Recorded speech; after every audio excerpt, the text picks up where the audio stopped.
દર્શક મિત્રો, આપ સૌને મારા પ્રણામ, નમન, વંદન, સ્નેહથી સ્પંદન, દિલથી અભિનંદન. આપ સૌ દર્શક મિત્રોને મારા જય શ્રી કૃષ્ણ, જય મહાદેવ ને જય માતાજી. આપ સૌનું ભાવભર્યું હાર્દિક ભર્યું સ્વાગત છે આપના ખાસ કાર્યક્રમ, લોકપ્રિય કાર્યક્રમ, લોક લાડીલા કાર્યક્રમ કાલનો દિવસ કેવોમાં. ફરી એકવાર આપ સૌને મારી ખૂબ ખૂબ શુભેચ્છા, દિલથી વંદન. મિત્રો, આપનો કાર્યક્રમ, આપ થકીનો કાર્યક્રમ અને આપના માટેનો કાર્યક્રમ એટલે કાલનો દિવસ કેવો. સુંદર મજાનો કાર્યક્રમ, સુંદર મજાની ચર્ચા કરી છે. જ્યોતિષ અને વિજ્ઞાન બંને એકબીજાની કેવી પરક બાજુ છે, બંને એકબીજાની સિક્કાની બે બાજુ છે, તેના વિશે મહત્વ સમજાય છે. શાસ્ત્રથી ધર્મ અને ધર્મથી શાસ્ત્ર બન્યું છે અને શાસ્ત્રથી વિજ્ઞાન બન્યું છે. આખી માહિતી, સુંદર માહિતી આપણે આ કાર્યક્રમમાં આપીએ છીએ. આપણા આ કાર્યક્રમમાં જે લોકો રોજ જોવે છે તેમને ખબર જ છે, પંચાંગ વિશે વાત થાય છે, દિન વિશેષ હોય છે, દિવસ રાતના ચોઘડિયા વિશે. તમને કોઈ પણ પ્રકારનું ધાર્મિક જ્ઞાન સુંદર રીતે મળે તેનો આ કાર્યક્રમ છે. કોઈક નવા મુદ્દા પર, આજે જેનો જન્મનો સરવાળો ટોટલ 4 થાય એટલે જે જન્માંક 4 વાળા કહેવાય, મૂળાંક 4 વાળા, એટલે કે જેની જન્મનો તારીખ 4 હોય, 13 હોય કે 22 હોય તેવા લોકોનું ભાવિ કથન જોવાનું છે. સાથે તમારા દરેક ફોન કોલનો જવાબ આપવાનો છે, સાથે તમારી દરેક મૂંઝવણો દૂર કરવાની છે, ને જેનો જન્મદિવસ આવતીકાલે છે તેનું આવનારું વર્ષ શું કહી રહ્યું છે તે પણ જણાવવાનું છે. તો ચલો શરૂ કરીએ. વાત કરીશું સર્વપ્રથમ પંચાંગથી. પહેલી તિથિ શું છે? કાલની તિથિ તારીખ 9/8/2026 ને વાર રવિવાર, તિથિ વિક્રમ સંવત 2082. કાલે 11 છે, મોટી એકાદશી, અષાઢ વદ 11. મિથુન રાશિમાં ચંદ્ર, મૃગશીર્ષ નક્ષત્ર, હર્ષણ યોગ છે. બાલવ કરીને કરણ છે. વિછુડો કે પંચકની વાત કરતો કે પંચક કે વિછુડો નથી. સૂર્ય છે તે કર્ક રાશિમાં અને ચંદ્ર મિથુન રાશિમાં છે. સવારના 6:13 નો સૂર્યોદય, સૂર્યાસ્ત સાંજે 7:15 નો છે.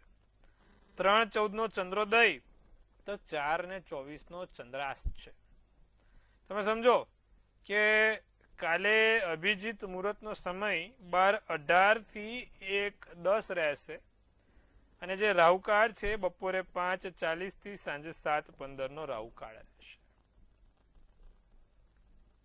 રવિવારી રાહુકાળમાં કોઈ શુભ કામ, સારા કામ ના થાય, નાની મોટી લાંબી મુસાફરી ના થાય, તેનું ખાસ ધ્યાન રાખીશું. બને ત્યાં સુધી આ રાહુકાળમાં કોઈ પણ પ્રકારના સારા કાર્યો નહીં થઈ શકે, તે પણ ખાસ નોંધ લેશું આપણે. હવે આમ તો કાલે દિવસ બહુ મોટો છે, કામદા એકાદશી છે. અત્યારે હિંડોળા ચાલે છે. જે લોકો પુષ્ટિ માર્ગી છે, વૈષ્ણવ ધર્મ પાળે છે, લોકોને ખબર જ છે કે અત્યારે તો ખૂબ ભક્તિ ભગવાન કૃષ્ણની કરવી પડે. એમાં પણ કાલે એકાદશી. તો કાલે ભગવાન કૃષ્ણની માળા કરો. શ્રી કૃષ્ણ શરણમ મમ ની એક માળા કાલે કરવાથી લાભ થાય. ઓમ નમો ભગવતે વાસુદેવાયની એક માળા કરવાથી લાભ થાય, ને સાથે દસમ સ્કંદના અધ્યાયનો પાઠનું વાંચન કરવાથી પણ તમને કાલે લાભ થશે.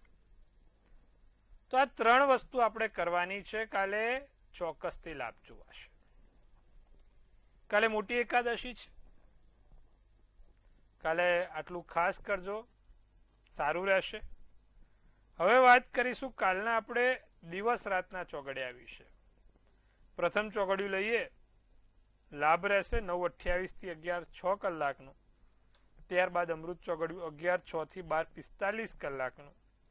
ત્યારબાદ શુભ ચોઘડિયું 2:24 થી 4 કલાકનું. 3 ચોઘડિયા, 3 સારા ચોઘડિયા. રાત્રિનું ચોઘડિયું છે જે શુભ છે 7:15 થી 8:38, અને ત્યારબાદ અમૃત ચોઘડિયું 8:38 થી 10 કલાક. આ રાત્રિનું ચોઘડિયું છે. તો મિત્રો, આ વાત કરીએ આપણે દિવસ રાતના ચોઘડિયાની.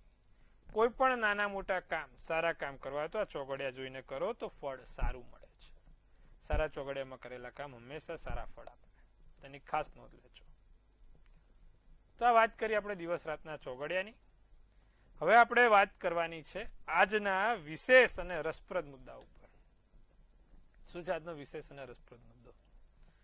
તો આજનો વિશેષ અને રસપ્રદ મુદ્દો એવો છે કંઈક કે જે લોકોનો જન્મનો સરવાળો, જન્મની તારીખ 4 છે, 4 નો અંક રાહુ સાથે સંકળાયેલો છે. એટલે 4 ને સીધો રાહુ સાથેનો સંબંધ છે. ઘણા લોકો મને એવું કહે છે કે મારા ઘરનો ટોટલનો સરવાળો 4 થાય છે, મારા કે દુકાનનો નંબર 4 થાય છે. તો એ શું ગણાય? સારું ગણાય, ખરાબ ગણાય? જે લોકોની કુંડલીમાં રાહુ મિથુન રાશિ કે કન્યા રાશિ કે મીન રાશિ નો હોય, તો આ 3 પ્રકારમાં રાહુ ઉચ્ચ ફળ આપે છે.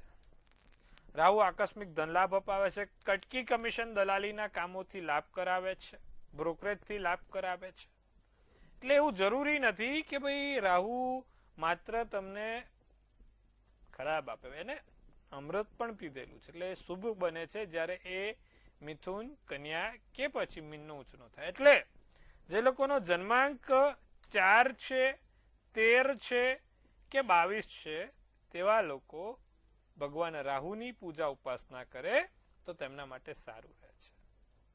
તેવા લોકો કટકી કમિશન દલાલીનું કામ કરે તો સારું રહે છે. તેવા લોકો કાયમ માટે હંમેશા ક્યાંક ને ક્યાંક આકસ્મિક ધનલાભ મેળવતા જ હોય છે. જે લોકોનો 4, 13 અને 22 છે, તમે જોજો એમને ક્યાંક ને ક્યાંકથી પૈસા આવી જ જતા હશે, આકસ્મિક ધનલાભ થતા જ હશે. અને જો એક કટકી કમિશન દલાલીના કામ ચાલુ કરે તો એનાથી એને લાભ થતા રહેતા હોય છે. જે લોકોનો જન્માંક 4, 13 ને 22 છે, તેવા લોકો ખૂબ ઊંડું વિચારે છે અને એમનું ઓવર થિંકિંગ બહુ હોય છે. કારણ કે તમે સમજો કે જે લોકોનો જન્માંક 4, 13 અને 22 હોય તેવા લોકો કાયમ માટે એક કામ કહેવાય ને, મગજથી ભ્રમિત હોય. કારણ કે રાહુનું કામ ભ્રમિત કરાવવાનું, જસમંજસમાં મૂકવાનું છે. એટલે એવા લોકો આ કરું, આમ કરું, ઓલવેઝ કન્ફ્યુઝનમાં હશે. જોજો તમે, એ લોકો ઓલવેઝ ડિસાઇડ નહીં કરી શકતા હોય કે શું કરવું. આવું કરું, પેલું કરું, આમ કરું, તેમ કરું, અહીંયા જવું, ત્યાં જવું. આવી બધી ઘટનાઓ બનતી હશે આ લોકોની. અહીંથી લેવા મોકલ્યા કશુંક, હા સાંભળજો, આ બધું થતું હશે જે લોકોના આવા જન્મમાં. અહીંથી લેવા મોકલ્યા કશુંક અને લઈને આવે કંઈક. નક્કી કર્યું કે આ લેવા જઉં છું, પણ કશુંક બીજું જ લઈને આવે. તો આ બધા કન્ફ્યુઝન માઇન્ડ વાળા, 4, 13 ને 22 વાળા રાહુનો મૂળાંક છે. એટલા માટે જવું છે ઉત્તર તરફ, કે આમ જવું છે, આમ જવું છે, પહોંચી જાય બાજુ, થતું હોય છે. આવા લોકો કબૂતરને મગ દરરોજ ખવડાવે તો એમના માટે સારું રહે છે. જે લોકો 4, 13 અને 22 મૂળાંક વાળા છે, એટલે કે જેમનો જન્મનો તારીખ 4, 13 ને 22 છે, એમાં પણ જે લોકો ખાસ વિદ્યાર્થી વર્ગથી આવે છે, ખાસ કરીને સરકારી પરીક્ષા આપવા માટે આતુર છે, તેવા લોકો રોજ જે રાહુના મંત્ર જાપ કરે તો એનાથી એમને ચોક્કસથી લાભ થાય. રાહુનો મંત્ર આ પ્રમાણે છે: ઓમ બ્રાંગ બ્રિંગ બ્રોંગ સરાવે નમઃ. ફરી એકવાર, ઓમ બ્રાંગ બ્રિંગ બ્રોંગ સરાવે નમઃ એમનો મંત્ર છે. એ કરે તો એનાથી એમને સારું રહેશે. તો રાહુની માળા, રાહુના મંત્રો છે. બાકી રાહુ જે લોકોના જન્માંક છે 4, 13 અને 22 વાળા, એ લોકો પેટની સમસ્યાથી હેરાનગતિ ભોગવતા હોય. પેટનું કંઈક નાનું મોટું ચાલતું જ હોય, પેટની સમસ્યાથી હેરાન. કારણ કે રાહુ પેટ છે, એટલા માટે એ પેટની સમસ્યાથી નાના મોટા ઘેરાયેલા જ હોય. તો એને સુધારવા માટે આપણે રાહુના મંત્રો જાપ કરવાના કીધા, કબૂતરને મગ ખવડાવવાનું કીધું, જેથી એમને સારું રહે. સાથે જે લોકો 4, 13 અને 22 મૂળાંક વાળા છે, એવા લોકો કોઈ પણ પ્રકારના આકસ્મિક ધન લાભ મેળવી શકે છે. જીવનમાં કોઈક જગ્યાએ સારા એવા કામથી એમને સફળતા મળી શકે છે. વિચાર્યું ના બગાસા ખાતા પતાસું મળી જાય. આ બધા રાહુના અંકવાળા જોડે આવું થાય. વિચાર્યું જ ન હોય કે હારું આવું થશે આપણી જોડે, અને બગાસા ખાતા પતાસું મળી ગયું, સારું કામ થઈ ગયું. એટલે ચિંતા નથી કરવાની. જે લોકોના જન્માંક 4, 13, 22 છે, લોકો રાહુની પૂજા ઉપાસના કરે, સારું રહે. તો મિત્રો આજે આપણે વાત કરી રાહુના અંક વિશે. આવતીકાલે જેનો મૂળાંક 5 છે, એટલે કે જે લોકોની જન્મ તારીખ 5 છે, 14 છે અને 23 છે, તેવા લોકોના માટે શું કેવું એ બધું આપણે આવતીકાલે ચર્ચા કરીશું. હવે આપણે આપણા કાર્યક્રમને આગળ વધારીશું. આપણા કાર્યક્રમનો જે ખાસ વિષય છે, કાલનો દિવસ કેવો, તેના ઉપર ચર્ચા કરીશું. પ્રથમ રાશિ મેષ રાશિની વાત કરીએ. લોકો ગેરમાર્ગે દોરવાનો પ્રયત્ન કરે તો ગેરમાર્ગે દોરાવું નહીં. વૈવાહિક સુખમાં ઘટાડો થતો જોવાય છે. પરિવારના સભ્યો વચ્ચે મતભેદ ના થાય. જરૂરિયાતો પૂર્ણ ના થાય. આસમાની શુભ કલર શુભાંક 9 રહેશે. વૃષભ રાશિ વાળાની વાત કરીએ તો નાની મોટી પરેશાની રહ્યા કરે. ગળા સંબંધિત રોગોથી સાવચેત રહેવું. ઠંડુ પાણી પીવાનું ઓછું રાખવું.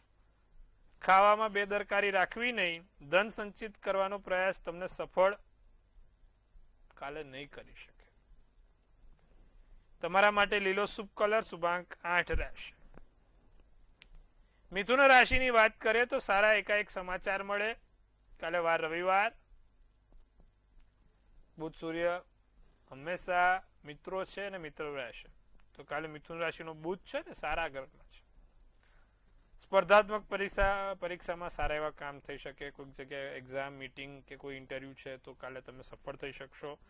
પરિવારમાં કારણ વગર બિનજરૂરી દલીલથી દૂર રહેજો. નાની વાતનું સ્વરૂપ મોટું ના થાય તેનું બધું જ આવું બધું ધ્યાન રાખજો. મિત્રો સાથે બહાર હરવા ફરવા જવાશે. વાદળી શુભ કલર શુભાંક 6 રહેશે. બાકીની 3 રાશિ કર્ક સિંહ કન્યા રાશિની વાત કરીએ. કર્ક રાશિને આર્થિક સ્થિતિ સુધરતી જોવાય છે. ચેન્જિંગ ઇન ફાઇનાન્શિયલ કન્ડિશન, તમારા આર્થિક પરિબળો મજબૂત થાય છે અને એ આર્થિક પરિબળો તમને સારા એવા લાભ પણ આપશે. સ્વાસ્થ્યમાં સુધારો થતો જોવાય છે. ક્યાંક ને ક્યાંક મનમાં નિરાશા કે અસંતોષ છે. કોઈ વસ્તુથી ખુશી નથી તમને. કર્ક રાશિ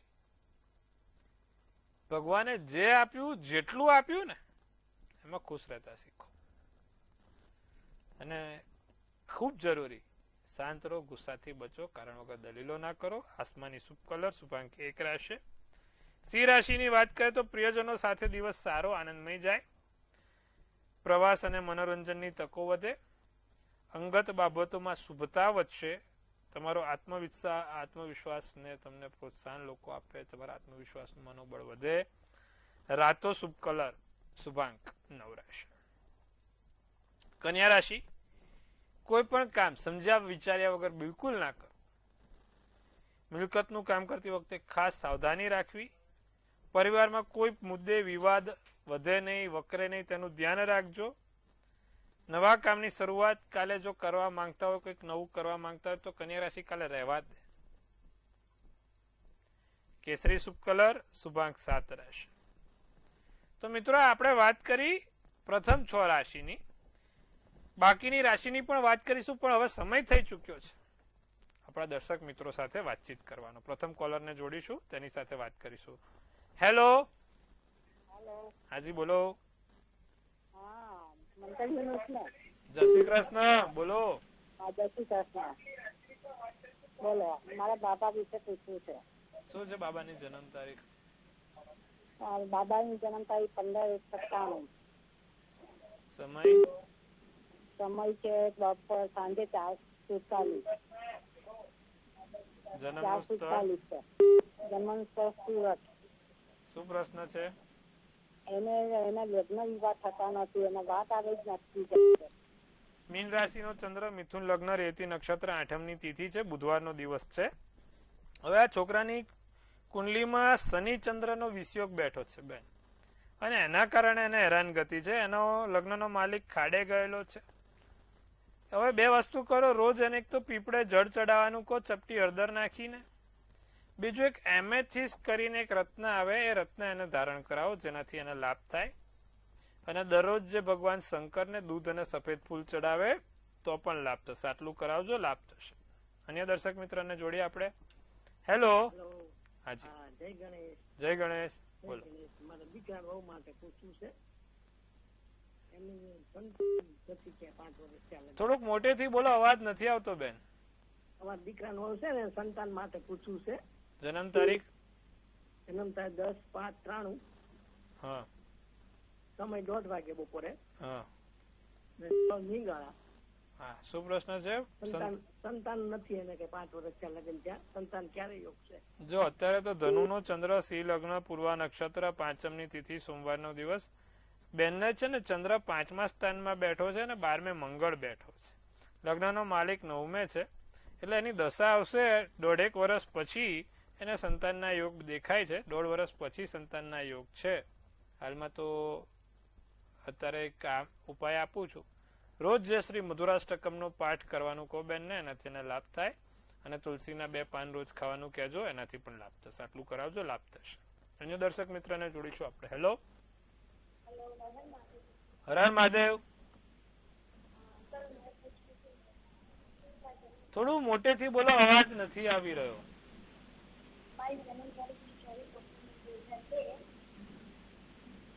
બોલો. સમય?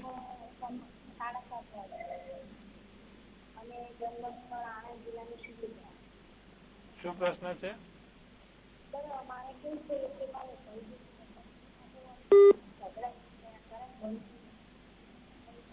એમાં એવું છે, સૂર્ય મંગળ જોડે છે એટલા માટે આ વસ્તુ બને છે. રોજ સૂર્યનારાયણને જળ ચડાવવાનું કહો ચપટી હળદર નાખીને, જેથી લાભ થાય, કામ સારું થતું જાય. સૂર્ય મંગળ સિંહ રાશિના છે, 7મા સ્થાનમાં બેઠા છે એટલા માટે આ વસ્તુ બને છે. ભગવાન સૂર્યનારાયણને જળ ચડાવવાથી તમારું કામ સરસ થશે. એમાં ચપટી હળદર નાખજો અને સૂર્યના 12 નામ 12 વખત બોલજો, લાભ થશે. તો મિત્રો, સુંદર મજાની વાત કરીએ આપણે. હવે આપણે વાત કરવાની છે બાકીના રાશિ વિશે. શું કરી છે અન્ય રાશિ? તુલા રાશિની વાત કરીએ. લાંબા સમયથી અટકેલું કામ સફળ થાય. વહીવટી ક્ષેત્રે તમને સફળતા મળે. મનમાં આનંદ થાય, લાભ થાય. રસપ્રદ વાંચન રહેશે. ભૂખરો શુભ કલર, શુભાંક 4 રહેશે. વૃશ્ચિક રાશિની જો વાત કરીએ તો નવી જવાબદારીનું સોંપન થાય. રાજકીય અને સામાજિક ક્ષેત્રે લાભ જોવાય. શાતિર લોકોથી બચીને રહેવાનું. માનસિક શાંતિ મળશે. લાલ શુભ કલર, શુભાંક 9 રહેશે. ધનરાશિ તમારા માટે ઉતાર ચઢાવથી ભરેલો રહેશે. ધનરાશિ કાલ દિવસ થોડો સમજી લેજો. મોટી ડીલ તમારા હાથમાંથી ના જાય તેનું ધ્યાન રાખજો. અધિકારીઓ સાથે કોઈ વિવાદ કરવો નહીં. જિદ્દી સ્વભાવના કારણે નુકસાન થાય નહીં, તેનું ધ્યાન રાખીશું. રાતો શુભ કલર, શુભાંક 2 રહેશે. તો મિત્રો, બાકીની છેલ્લી 3 રાશિ શું કે છે વાત કરીએ. મકર, કુંભ અને મીન. મકર રાશિ બનતું બનાયેલું કામ લાગે કે આઈ ગયું ને અડીને ઊભું ના થાય એવું જોજો. બિઝનેસ પાર્ટનરથી સાચવીને રહેજો. લોકોની ટીકા નહીં કરવાની, નિંદા નહીં કરવાની. કામનું દબાણ રહેશે, ટેન્શન રહેશે. રાતો શુભ કલર, શુભાંક 9. કુંભ રાશિ મોટા નિર્ણય લઈ શકાય. ધાર્યા કામ થાય. વેપારમાં ચાલી રહેલા અવરોધો દૂર થાય. સાસરિયા પક્ષ તરફથી આર્થિક મદદ મળે. નવા વાહન કે મકાન ખરીદવાના યોગ છે. કેસરી શુભ કલર, શુભાંક 7 છે. મીન રાશિ છેલ્લી રાશિ. દિવસ સારો છે, લાભદાયી દિવસ છે. સારા કામ થઈ શકે એમ છે કાલે. તમારા સાથીદારો સાથે સંબંધ સુધરશે. નોકરિયાતને લોકો, નોકરિયાત વર્ગ, વેપારી વર્ગને દિવસ કાલે સારું રહેશે. તમારા સાચા ખુશીની અગત્યતા સમજાશે. જાંબલી શુભ કલર, શુભાંક 4 રહેશે. તો મિત્રો, સુંદર મજાની વાત કરીએ આપણે 12 રાશિના રાશિ ભવિષ્ય વિશે. હવે જેનો જન્મ દિવસ આવતીકાલે છે તેનું આવનારું વર્ષ શું કહી રહ્યું છે? સૌ પહેલા તો મંતવ્ય ન્યૂઝ પરિવાર તરફથી આપ સૌને ખૂબ હાર્દિક શુભેચ્છા. તનથી તંદુરસ્ત, મનથી મલકાતા અને ધનથી છલકાતા. સુંદર મજાનું એક ટેરોટ કાઢીએ. 7th of Swords નીકળ્યું છે ભાઈ. આમ સાચવવા જેવું કાર્ડ છે, એટલે બીજી રીતે નહીં, પણ એક તો લોકો તમારું કરીને નાસી ના જાય. કરું કંપનીઓથી સાવધાન. બીજું, કોઈ પીઠ પાછળ ખંજર ના ભોકે, માથા ઉપર કારણ વગરના દુખાવો રહ્યા કરે, કોઈ વસ્તુ ગમે નહીં, બેચેની લાગે, અમુક વસ્તુઓમાં આપણને નેગેટિવિટી આવે, તો આ બધું વસ્તુઓ છે. તો એને સુધારવા શું કરે? તો કાલે જેનો પણ જન્મદિવસ છે, લોકો ખાસ ભગવાન સૂર્યનારાયણને રોજ જળ ચડાવવાનું રાખશે, ચપટી હળદર નાખીને, જેથી એમનું આવનારું વર્ષ સારું જાય, સુંદર જાય અને દરેક કામો સારા થતા રહે. આ વર્ષે એક સારું કામ થશે, મોટા આકસ્મિક ધનલાભ જોવાય છે, પણ એ પૈસા ક્યાંય ખર્ચાય કે આડી અવડી જગ્યાએ વપરાઈ ના જાય એનું ખાસ, કાં તો એ પૈસા ઉપર કોઈ નજર લઈને ના બેઠે. સમજો છો તો હું સમજાવવા માંગુ છું કે એ પૈસા ઉપર કોઈની નજર હોય, નજર લઈને બેઠા હોય, તો એ બધાથી સાવચેત રહેજો. એનું તમે વ્યવસ્થા સારી રીતે કરજો. ધનલાભ થવાનો છે, પાક્કું છે, અને મોટો જ થશે સારો એવો, પણ એ પૈસાને સાચવીને રાખજો. ક્યાંય ખોટી જગ્યાએ ઇન્વેસ્ટ ના થાય, ખોટી જગ્યાએ કોઈ કરી ના નાખે. અને મેં કીધું એ પ્રમાણે સૂર્યનારાયણને જળ ચડાવવાથી સારું રહેશે. તો મિત્રો આટલું કરજો, લાભ થશે. તો હવે આવતીકાલે આપણે ફરીવાર આ જ સમયે મંતવ્ય ન્યૂઝ ઉપર મળવાનું છે. મનની વાત મંતવ્ય રૂપે. જેમ તમે મને મનની વાત કહો છો ને, એમાં આપણી ચેનલ બધાને મનની વાત કહે છે. છેવાડાના માનવી સુધી આપણી મનની વાત પહોંચાડે છે અને સાથે સારા અને ઉમદા કાર્યો પણ કરતી રહે છે. તો જોતા રહો, નિહાળતા રહો. કાલે ફરીવાર મળે છે. ત્યાં સુધી આપ સૌને મારા હર હર મહાદેવ.